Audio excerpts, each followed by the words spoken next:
bonjour, good afternoon, good morning, whenever that you watch this video. It is a pleasure.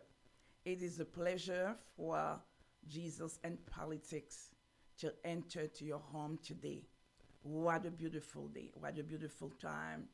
My name is Pastor Adlerette Kébreau, and the host of Jesus and Politics. And as a pastor, I really believe that everything that we do in this world, we have to ally with the word. And that's what so much, chaos is happening throughout of the world.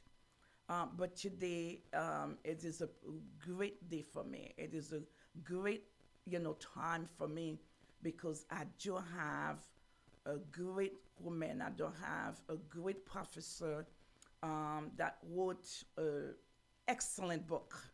And this is dream come true. This is dream come true for myself because I always been wanted to have a book that really explains and or talk about the history of Haiti, because the history of Haiti is the history of every nation.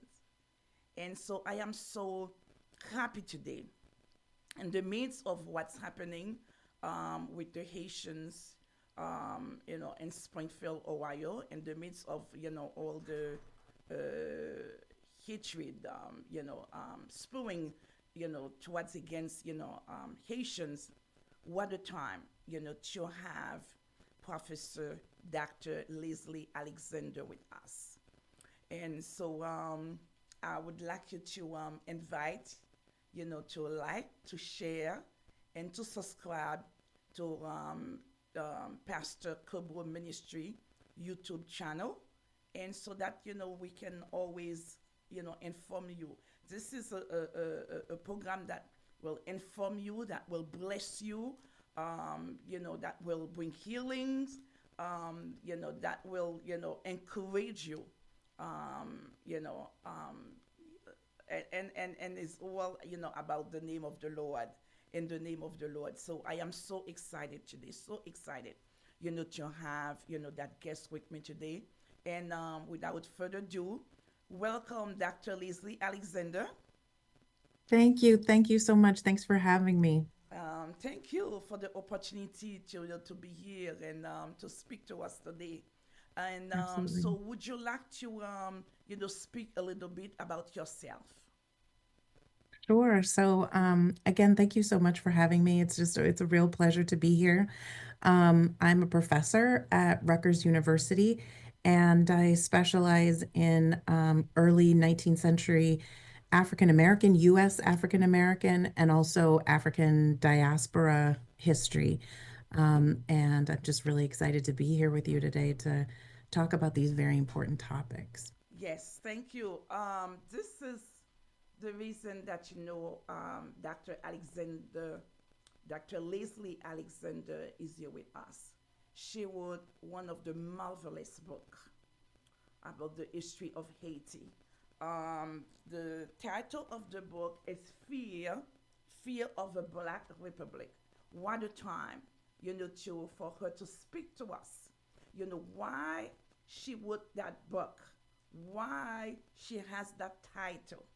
And so we're going to start with you, Dr. Leslie. Let us know, why did you choose? Because this title is really, I would say, like, fear of a black, fear of a black republic. A black republic. Why? What do we fear of?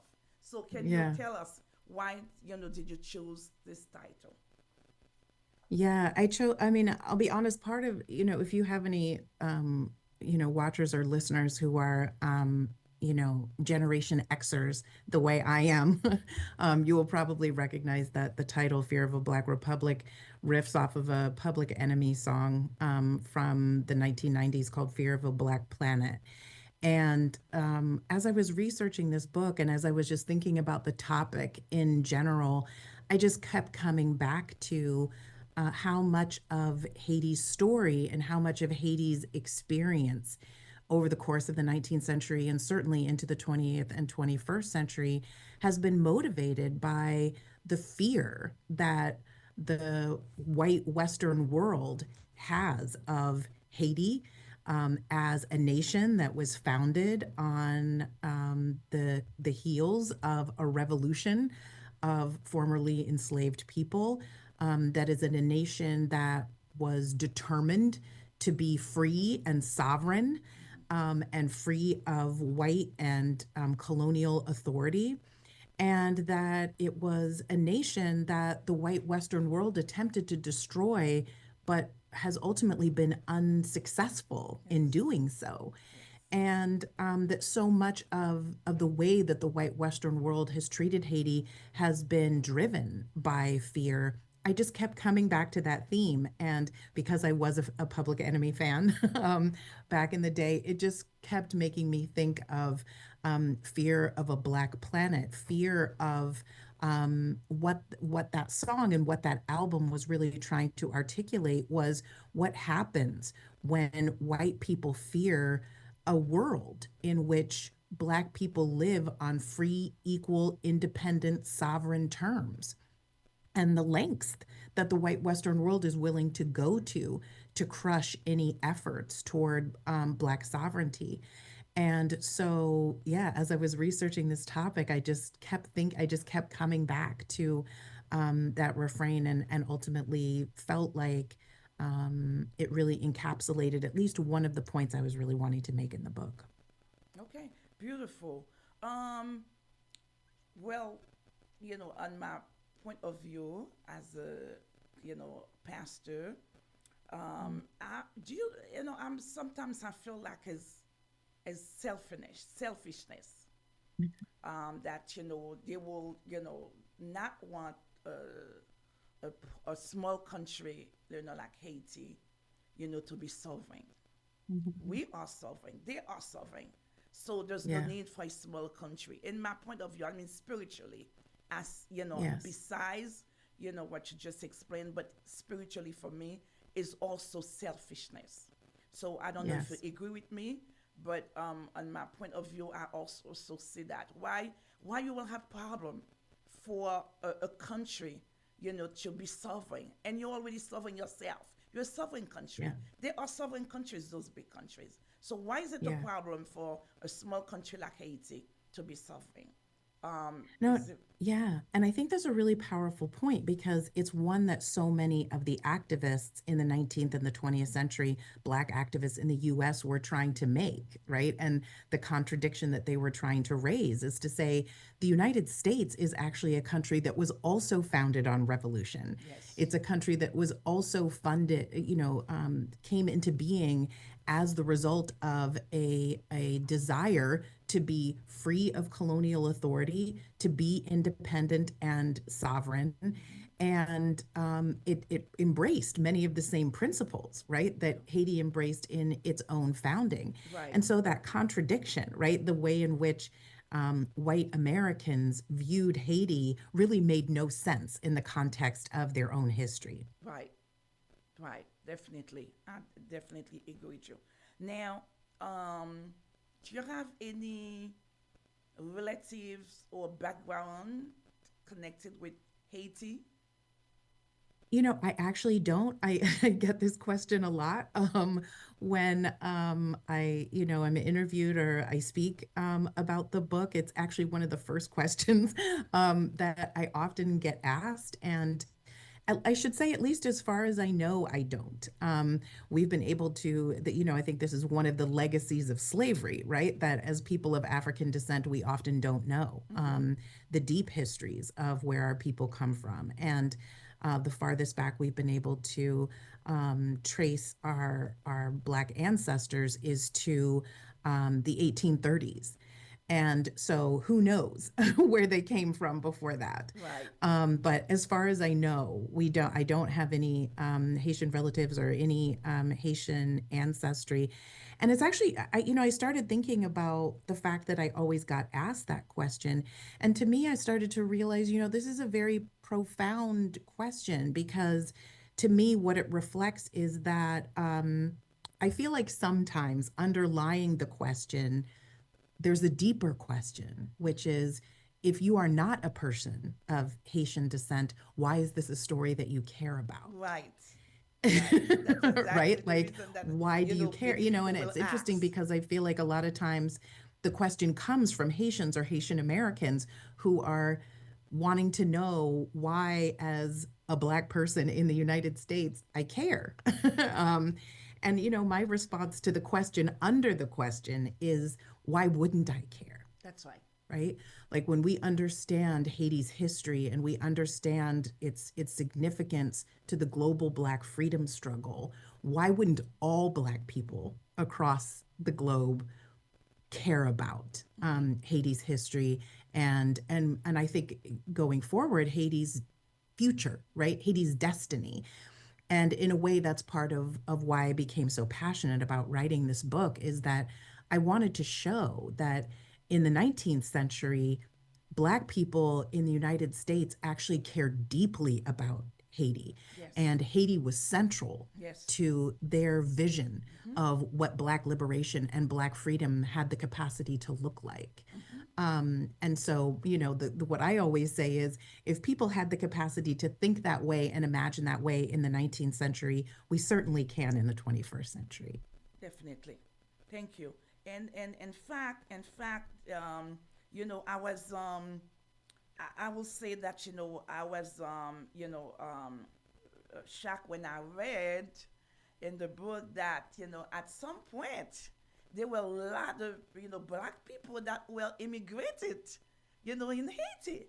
So I Yes. said, look at that today. Yes. That they telling the Haitian to go back. All kind of racism, and of course, I'm for legal immigrations.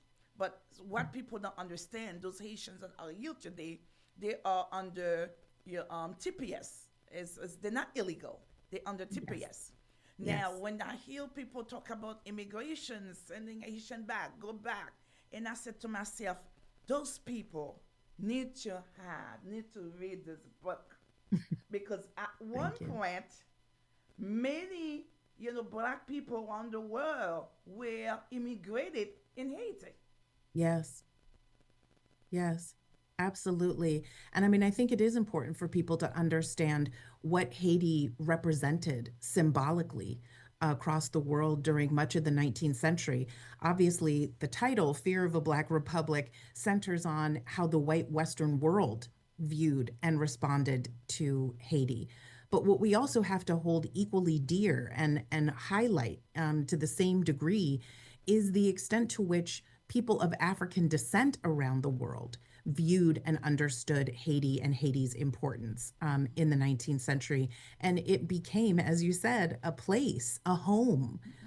that Black people around the world flocked to and Mm-hmm. wanted to live. It was the only place in the Western Hemisphere that was a sovereign nation governed by people of African descent.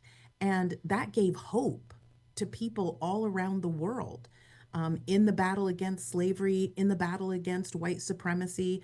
And so, yes, we don't have definitive records, but I think between the 1820s and the 1860s, there were somewhere in the range of at least 15 to 20,000 Black people from the United States that migrated from the US to Haiti because they wanted to contribute to making Haiti a successful nation. They wanted to escape the history and the legacy of slavery in the United States. And they believed in Haiti's potential and its capacity as a sovereign nation. Yes, yes. I must tell you that I didn't know. I didn't really know about it until I read your book, because I came here in my teenage, Yeah. years. So and I've been here most of my life. So Hmm. whatever that I studied in Haiti, some, I remember some, I don't remember, but until I read your book, and I said, oh my God, the world needs to hear this. The Yeah. world needs to have Dr. Lazy Alexander book, Thank you. because here today, Haiti seems like a burden on every Hmm. nations. Yes. Haitians are going, like errands, in many countries. And in fact, I remember there's a small country that I went to for the first time with my kids, went to a cruise with my kids. And when this is a small country that really, it's very hostile toward Haitian. And I said to myself, look at that, all those countries, so many, there were a time where Haiti was like a safe haven. Yes. Oh, thousands of Black people on the world. Yes. Yes. No, that's absolutely right. And it inspired uprisings against slavery in the United States, all around the Caribbean. Haiti really served as a beacon of hope to Black people around the globe in the 19th century. And I think one of the points that I try to make in the book is that the white Western world was aware of that. And that is why it became so important to attempt to crush Haiti and to try to prevent Haiti from thriving and succeeding, because they wanted to send the message that uprisings against slavery would fail, that Black people and people of African descent were not capable of governing themselves, right? That their sovereignty would not be rewarded, that they would not be successful. And so, when you asked earlier, well, it's a small nation. The United States is also independent. Why can't they just let Haiti live? That's the answer to the question in their minds. That in their minds, if Haiti is successful, then slavery and white supremacy crumble. Yes. And that's what Haiti did. Yes. What Haiti did. I love to say that there are two saviors. Yeshua Yamashiach, Jesus Christ came, to save the world. But Haiti is the second savior, that saved, the Black, race, the Latinos, the Spanish. And helped so many countries, many countries. In fact, what's his name again? Frederick Douglass. I remember on his speech on the second. On January 2nd, he told the people, let me read this. I love this while we're in this. This is what he says. He says, on January 2nd, 1893, Frederick Douglass delivered an address at the dedications of the Haitian Pavilion at the World's Columbian Exposition located in Jackson Park in Chicago. And this is what he says. He says, we shall not forget that the freedom you and I enjoy today, and he was talking about back then, on January 2nd, in the 1893s, in the 1800s, he says, we shall not forget that the freedom the freedom you and I enjoy today is largely, is largely due to the brave stand taken by the Black sons of Haiti 90 years ago. Striking for their freedom, they struck for the freedom of every Black man in the world. Yes. What a beautiful. Absolutely beautiful. Truth. Absolutely beautiful. What a beautiful, powerful truth. It's not something that we say that, for saying it, but this is the truth. And I was thinking, and again, you can elaborate on that.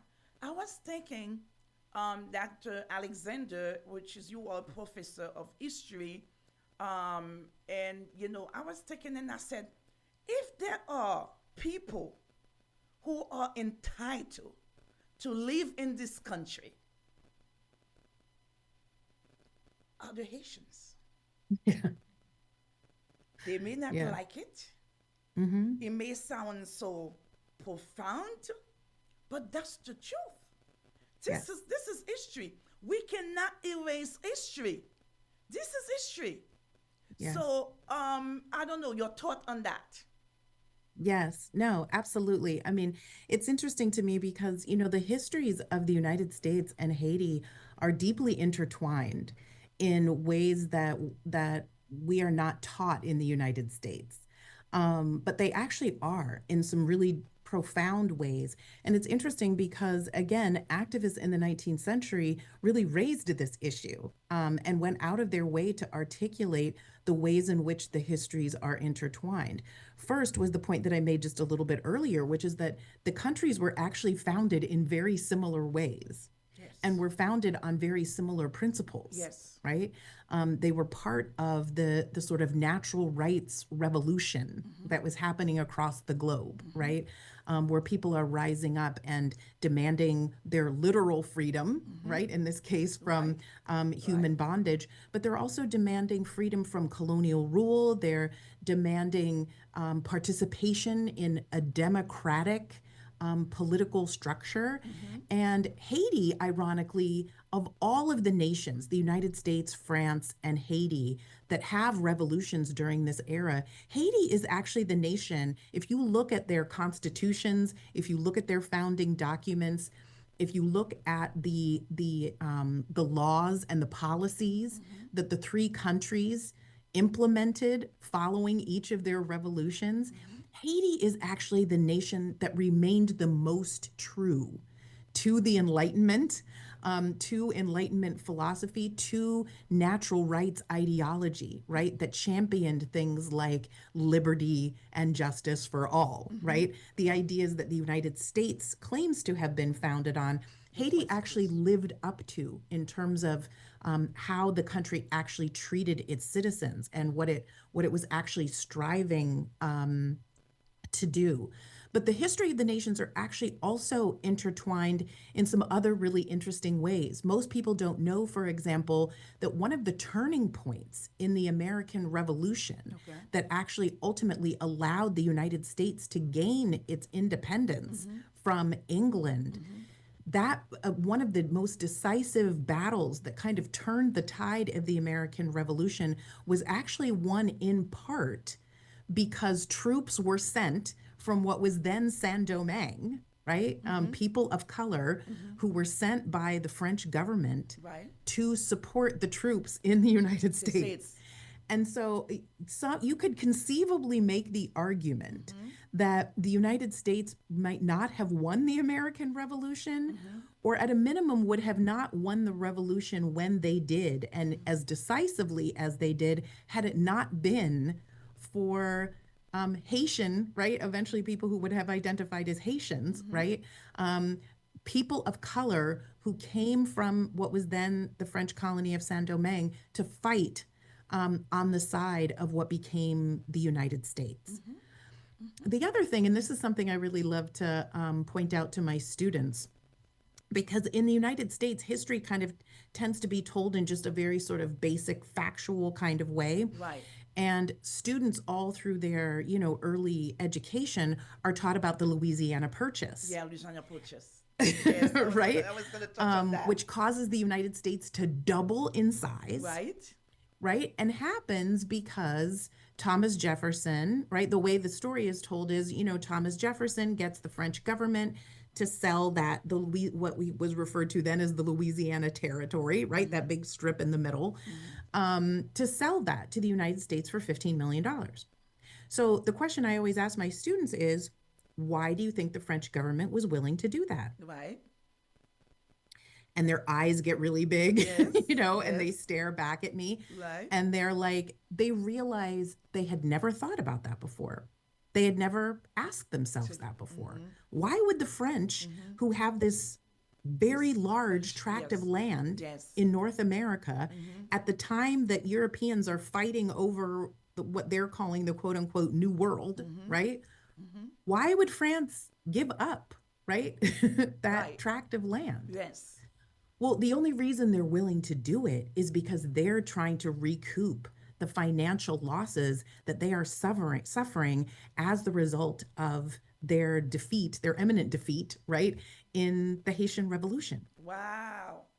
So Dr. if people want to Leslie, find would out, you say that right, again? how the United States became the United States, it only becomes what it does.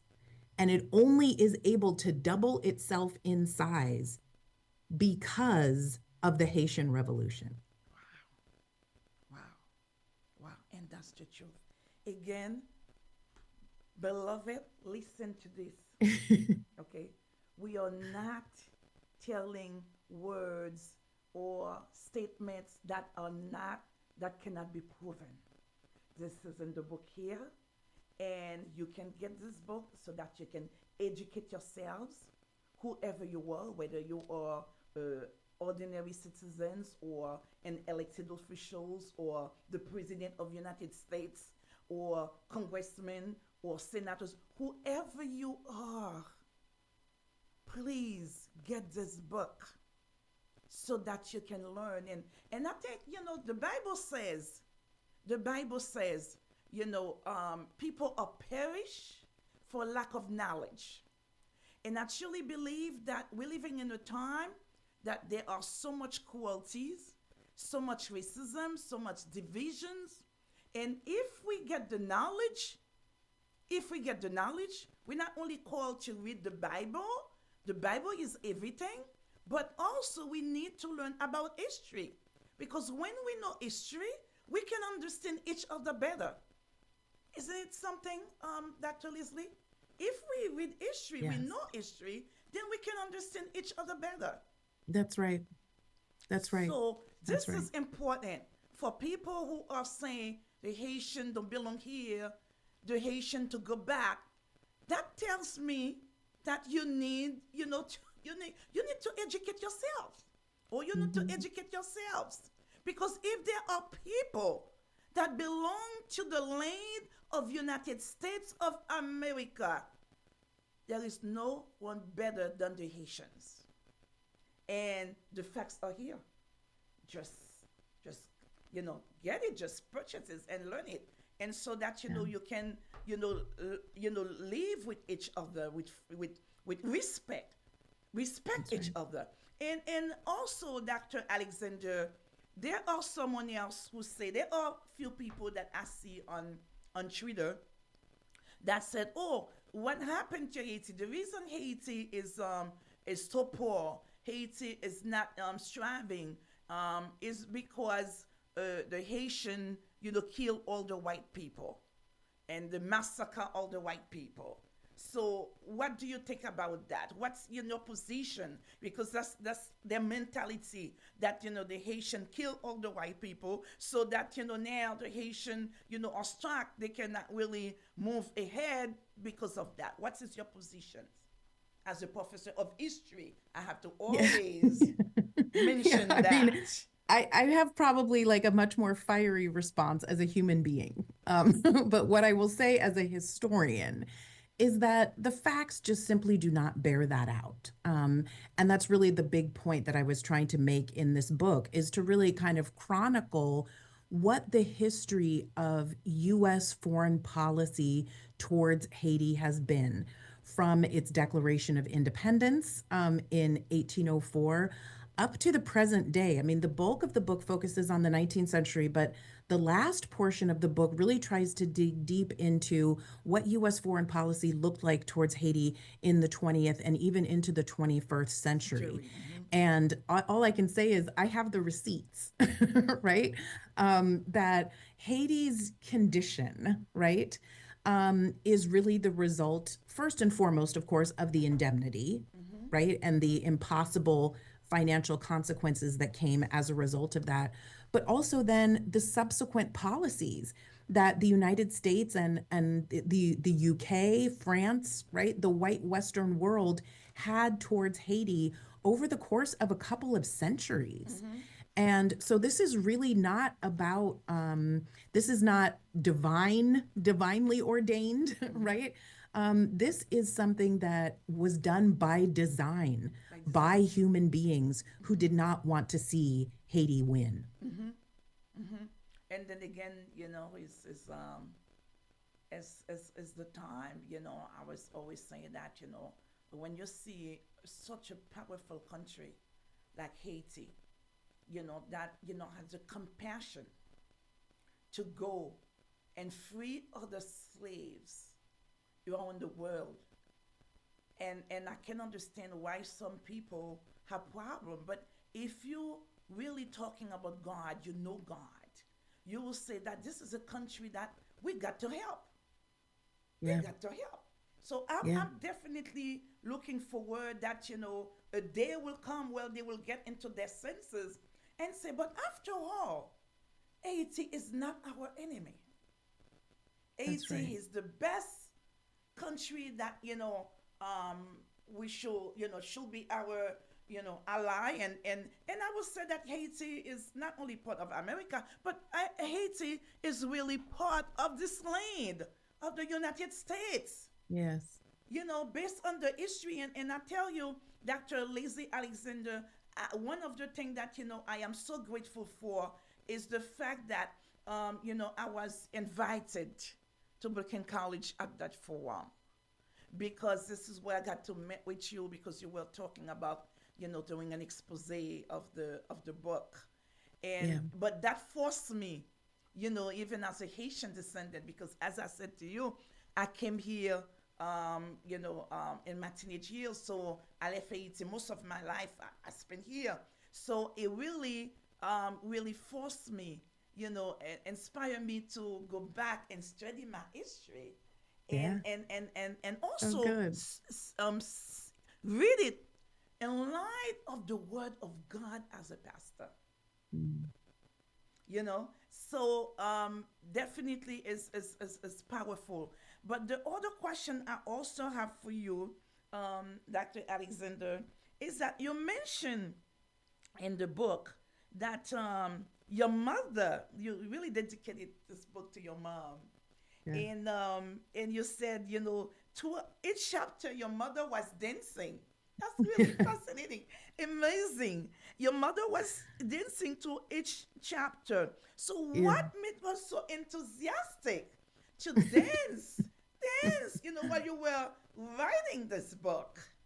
Yeah, no, it was actually really cute because every time I would finish a draft of a chapter or I would, finish a block of revisions, we would turn on music and dance around the house together to celebrate and to keep me motivated in the process. I have to say part of her enthusiasm comes from the fact that I'm very fortunate to have a mother who is just enthusiastic and supportive about everything I do. Beautiful. But Wow. she's also a person who, like, from a very early age, really like instilled in both my sister and I like a deep and profound commitment to social justice. Hmm. We were raised in a household where we weren't allowed to watch television. Okay. We focused on reading, on educating ourselves, Okay. and every night at dinner as a family, we would sit down around the table and we would discuss what was happening in the world, Wow. and what each of us could do to contribute to make the world a better place. Hmm. And so, from the time I was a child, she really instilled the values of social justice, not just in the United States, but on the global level. And so, the more that I was researching and writing about this project, and she was reading what I was writing, and I was telling her about what my research was uncovering, she just became deeply passionate about the importance of having this story told, and championing Haiti's cause. Hmm. So I'm Hmm. super grateful for And I that. think, and I think when I read that, I think every black man, every black woman should be enthusiastic about the Yes, history no, of I mean, I Haiti. think I completely agree with you. Again, like, when you really learn the truth of this story, every person, right, should be out there singing Haiti's praises and committing everything we can to ensuring that Haiti does continue to thrive. Hmm. And again, um, my beloved, this is a book. I probably you should even send one of the a copy to Oprah Winfrey. Again, I'm telling everyone, if maybe you want to know why, every black man, every Latino, should be enthusiastic about the history of Haiti. Get your copy, and you'll see why. And I'm Yeah. telling you, it's not a, what I love with this book is not a history about, black and white, it's everything about color. It's about, the visions. It's about, the love, the compassion. It's about, social justice, that took place in the past. That we definitely need to have those things back these days. What is your thought, especially what's happening? You hear this week, Dr. Alexander, um, um, uh, the issue that took place in Springfield, Ohio. You're born in this Oh, country, so you know definitely yes. about Ohio. And there's so many, a lady that went viral and telling, about that Haitian where, stealing pets, and then it Mhm. them, and then afterward she came forward and told that that it wasn't the truth, but then there were elected officials that should be an examples, that run with the story and telling, repeat the same thing. So what is, your Yeah. thought on that? Talking about social justice, talking about, compassion, talking about the history of Haiti, that, how, thousands and thousands of, people in the 1800s were immigrant in Haiti. So what is your thought, or what do you want to say to the world? Okay, Yeah. let's put it that way. As a professor of history and a great one, what do you want to say to the world? Yeah. Or to the United States and to the world, because the word is spreading, quickly, Yeah. And so, what do you want to say? Someone who studied the history of Haiti and that Yeah. wrote about this history, and so, what do you want to say about this? What's happening this week to the world and to Yeah. United States? Thank you. Yeah, I think there's two things I want to say. The first thing that I want to say is, to thank you for kind of highlighting the other story that this book, that Fear of a Black Republic, wants to tell. Because, yes, part of the story is about needing to chronicle what the relationship has been between the United States government and its conduct towards Haiti. But the other part, really what's at the heart of this story, is actually a story of love and a story of solidarity. It's a story of how and why Haiti was so important to Black people in the United States in the 19th century, why they cared so passionately about Haiti and its success, why they were committed and dedicated to doing everything they could to see Haiti thrive. Um, and why, in the 19th century, Black people in the United States who spoke a different language, who worshiped a different God, God, yes. who were right different in all of the ways that we could imagine from their Haitian brothers and sisters, they still cared as much about the freedom and the sovereignty of Haitians as they did about their own. And I think that is a model, right, that we should all be taking That's going right. forward is Yes.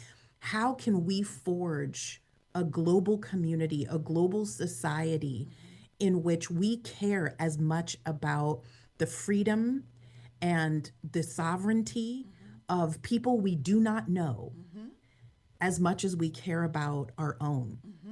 And I suppose that that then leads to the message that I would have for people about what started in Ohio and has sort of proliferated Right. across the United States, this country. It has been so deeply disheartening and demoralizing to Yes. me to see how anti Haitianism just took off like wildfire in ways that I would not have imagined. And I think that it is rooted in a long history of white Americans wanting to blame whoever they see as the other for whatever it is that they are discontented with in their own lives. Right. And I think that what my hope is that people will start again to move towards a vision of creating a society where we can celebrate each other's differences, right? We don't have to be in denial about the fact that we speak different languages, or that we come from Different different cultures. cultures, or that Yes. we have different spiritual beliefs. But we can celebrate, right, each other, and that we can turn away from blaming each other when things are not going the way that we would want them to go. What concerns me about the anti-Haitianism is that it is tied up both in an anti-blackness in this country Right. and also an anti-immigrant Right. impulse Right. in this country. And I think what the lie has revealed is that we have to learn how to resolve our differences and find solutions to creating more productive and healthy societies that does not involve endangering and terrorizing people who we perceive to be different from ourselves. Right, right. Beautiful, beautiful. Now, being said that, don't get me wrong. I'm not, for an open borders. I really believe that yes, we should, limit, not, I would say not, just limit, but we should definitely protect our borders. That definitely I agree with. But at the same times, the anti-Haitian that I see, that spirit of anti-Haitians that I see that spreading, this week, as people, like I said, people are perishing for lack of Yeah. knowledge. They don't Hmm. understand that the soil, the land that they are living, that they are cherishing, as Frederick Douglass said, this is was built upon the sons of the Haitian people. Hmm. So for them to just spew that those hatred, those words, against Haitians, it's just like I said, as they need to be educated. Yes, I agree. And I think, it's another example of why it's useful to ask questions when information is presented to you. So I gave the example earlier of, oh, the Louisiana Purchase, and it's useful to ask yourself, why was France, right, willing to sell that territory? Right. I think when people rage about the numbers of people who are migrating to the United States from Haiti or from other parts of the global south, Mm-hmm. a question they should ask themselves is why? Why would people leave their homes, Correct. their families, Mm-hmm. their community, Mm-hmm. their nation, Mm-hmm. right? The Yes. place of their birth, their Mm-hmm. place of their origin? Mm-hmm. Why would they leave Mm-hmm. and go somewhere else? Yes. And in the case of Haiti, and I just have to say this too, Mm-hmm. because I say this all the time when people ask me about, my visits to Haiti. Oh, I you say went to all the Haiti. time that one of the nice things about being a professor of the African diaspora is that I get to travel to a lot of amazing places. Kilala. Haiti is without question, hands down, no competition, the most beautiful place I Yes. have ever been in my life. Yes, it is. It is And so the beautiful. question becomes, why would someone leave paradise? Yes, paradise. Right? Why would Tell someone them. leave the most beautiful place you could possibly imagine? Yes. The answer to the question is there is a long history of US foreign policy and in both political and economic manifestations that have fueled the problems that have manifested in Haiti, Mm-hmm. that then cause people to feel like they need to flee the country for their own self-preservation and survival. Mm-hmm. So rather than like turning your frustration, Mm-hmm. right, at the people who find themselves flocking at the borders, Mm-hmm. ask yourself, what is the United States as a country, as a nation doing to drive people out of their homes That's and right. the places that they would probably prefer to stay if they could. That's right. Right? That's That right. maybe what we have to look at is what it is that is flawed about US foreign policy that is causing people to flee their homes for survival. And I think that's extremely important. Your point is well taken, Dr. Alexander, especially for this upcoming elections. I think that we need somebody that's really understand the foreign policies, because as you said, if maybe people don't know, never been to Haiti, you are blessed, that you went to Haiti, you have a great professions, and you're good at what you do, just like I'm good at what I do as a pastor, but I can feel it in your spirit. You're good at what you do. You know, they probably never been there. They probably don't know. In fact, I remembered when, it was time for us to leave the country. And that time, my father wanted us to come to go to study. And my father never wanted us, my sisters and I, to come to United States. No, that was not my father's choice at all. My father and my mother, they were arguing, when it comes to the place where they want us. My father was looking, for opportunities for us to go to Paris, to France, to study, because my father wanted us to go and study and come back, to Haiti.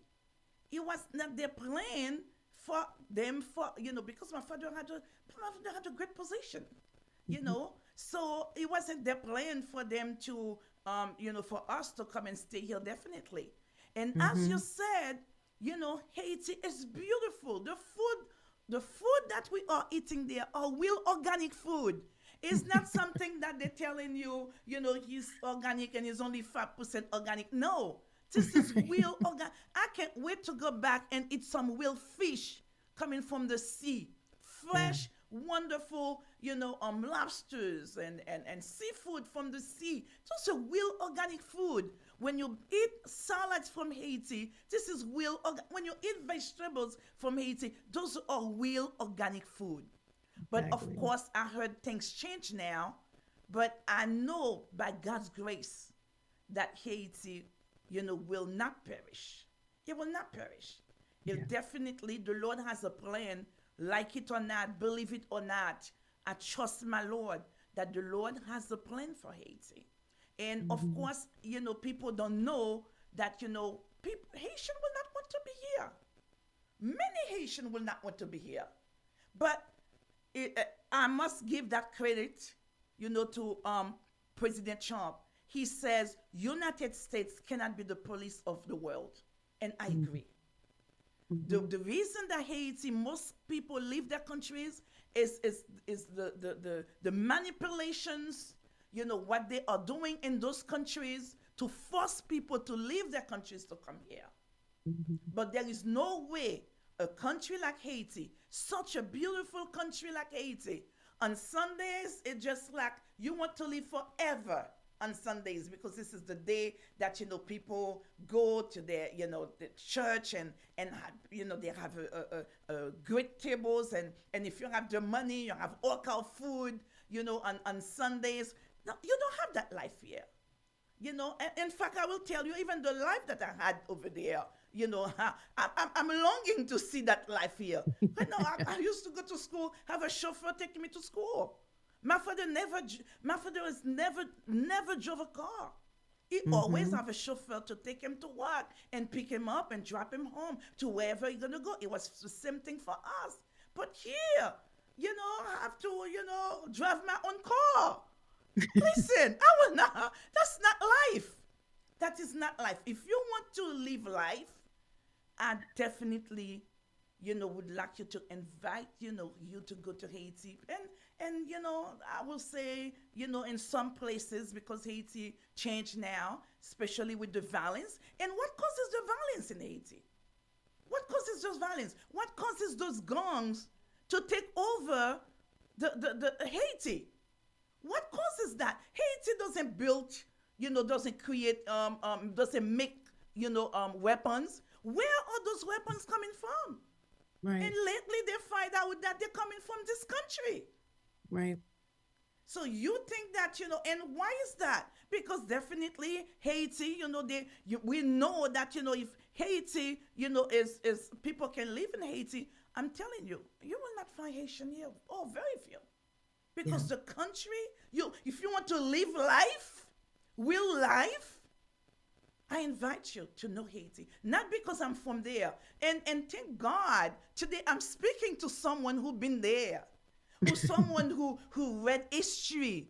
This is your field. I'm not talking to someone that just for the sake of, maybe, I hear people say, what's there in Haiti? People, it's not like here, people, don't have a life. What's in Haiti? I heard people say those remarks.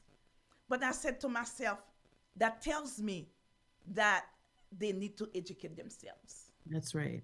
So I'm talking to someone today, Dr. Leslie Alexander, professor of history, who traveled many parts around the world, who knows history, that's been to Haiti. So when I tell the world that there is no way Haitian will want to live here or will want to, flee Haiti to come here, you may not want to believe me. You may think that, I'm, blah, blah, blah, blah.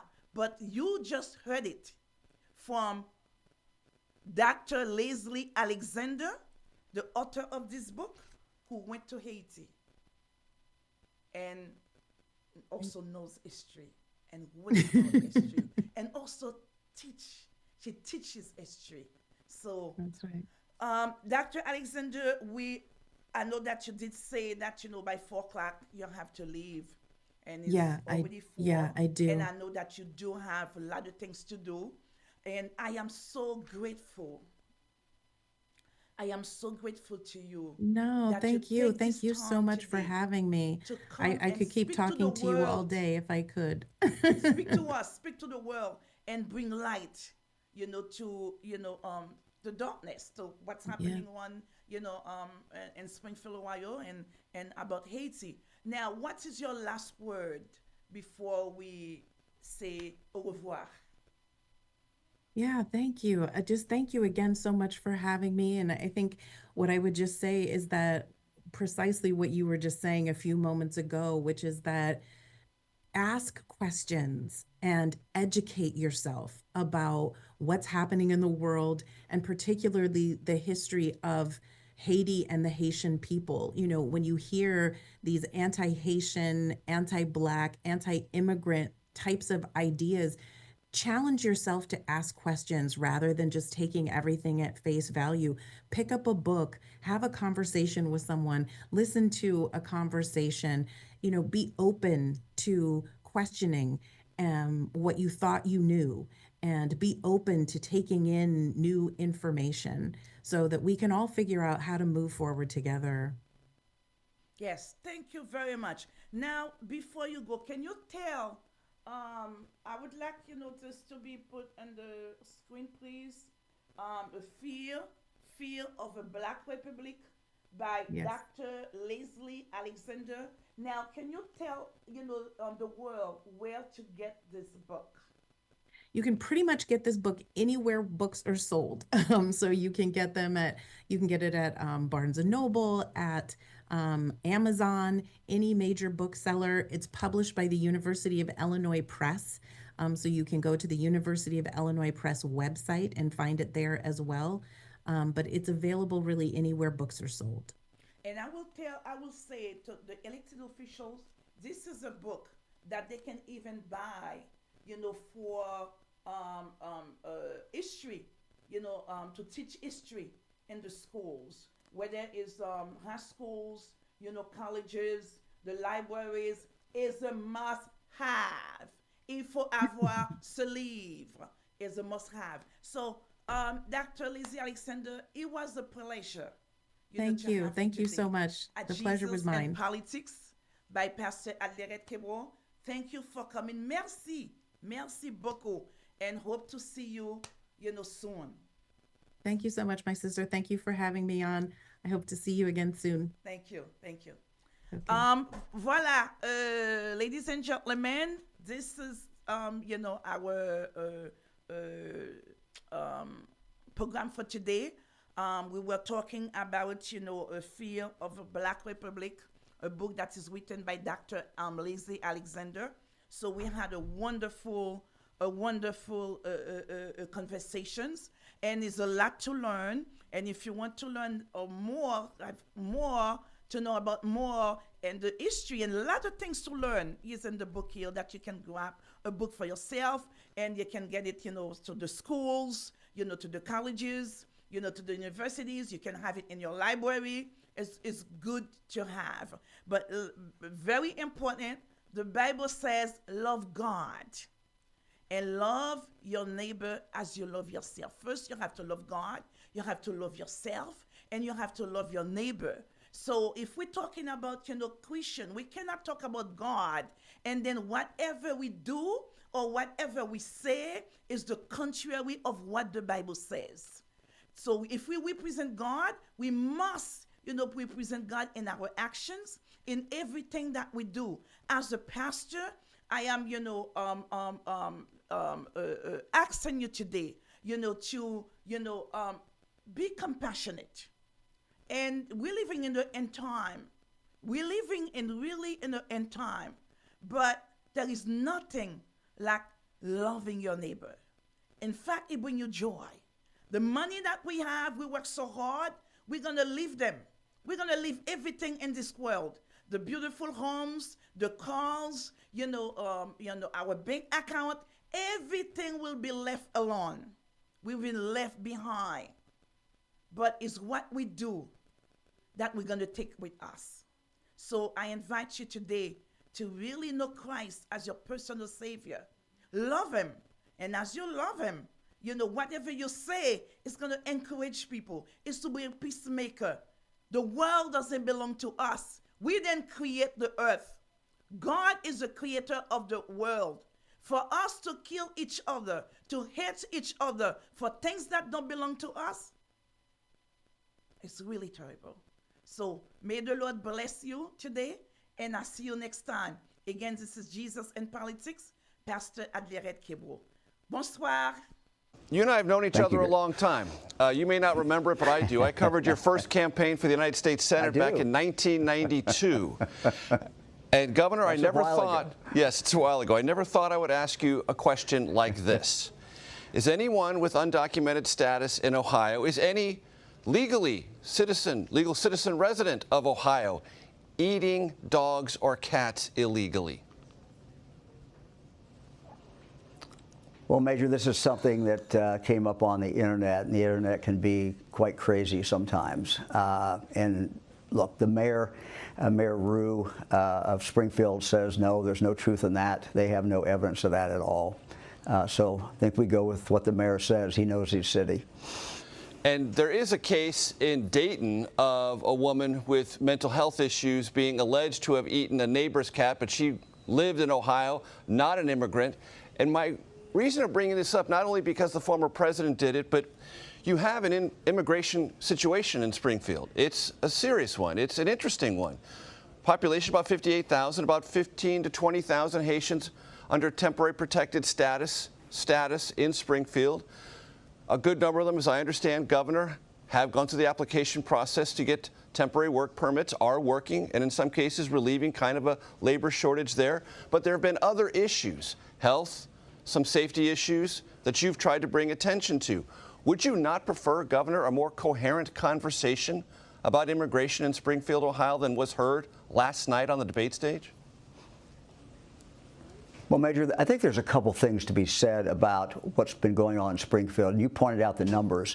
When you put 15,000 people on top in a period of a couple years on top of a population of 58,000, that's not just the normal, increase that we expect to see in regard to immigration. This is a massive number of people coming in. And I think it raises a couple questions. For us in Ohio, we're seeing a couple major challenges to go with this. And you're right. These Haitians came in here to work because there were jobs, and they have filled a lot of jobs. And if you talk to the employers, they've done a very, very good job, and they work very, very hard. But it raises a couple of questions. One is a health issue. As you know, Haiti is not a country that has very good health care. And since the assassination of the president several years ago, the doctors who were there, many of them, most of them have already left. So you've got people coming in from a country that don't really have good health care. And so it raises issues about getting them vaccinated, getting their children vaccinated. So it's put a real pressure on primary care. And so what we announced yesterday was, you know, we're going to try to take some federal dollars if they're eligible. If they're not, we're going to have to spend it ourselves and put about $2.5 million in, you know, to assist the local community to expand that primary health care. The other problem is driving. Again, Haiti is not a country that many people don't drive at all. There aren't that many cars per capita. And people who do drive, you know, the laws in Haiti are very, very different than they are in the United States. My wife, Fran, I've been in Haiti a number of times, and driving is just very, very different. So the challenge is to get training, driver's training for these individuals so that when they do go on the road, you know, they will be safe. We have a law in Ohio that says that once you turn 18, or if you're over 18, you can get a driver's license in the state. With you have to pass a test, but you don't have to have any driver's training, which is kind of a big loophole in our law, and it's a real problem. Do you worry at all, Governor, that immigrant community could be under greater jeopardy because of scapegoating language like the nation heard last night? I think as I talk to the people in Springfield, they're concerned about the issues that I just talked about. But they will tell me these Haitians are working very hard. You know, they're trying to provide for their families. But what the people of Springfield are saying is it's just been so many people come in. It's not what we normally would expect.